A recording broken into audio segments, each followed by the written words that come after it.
30-31 आहे सध्या. आपण याच्यावरती एसी लाईट डीसी इनटू आहे आणि आउटपुट एसी लाईट चालू केलेली आहे आपण घरासाठी. तर इकडे बघा फॅन फास्ट चालू आहे, 210 व्होल्टेज सध्या चालू आहे आउटपुट. हे डायरेक्ट कनेक्शन आपण घरासाठी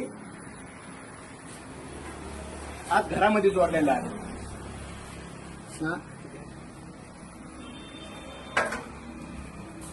आज सध्या ऊन कमी आहे तरी पण आउटपुट खूप चांगलं आहे.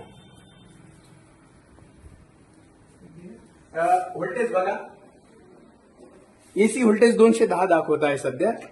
याच्यावरती आपलं इन्व्हर्टर पण चालू आहे, इन्व्हर्टर चार्जिंग चालू आहे, बॅटरीची इन्व्हर्टर चार्जिंग पण चालू आहे.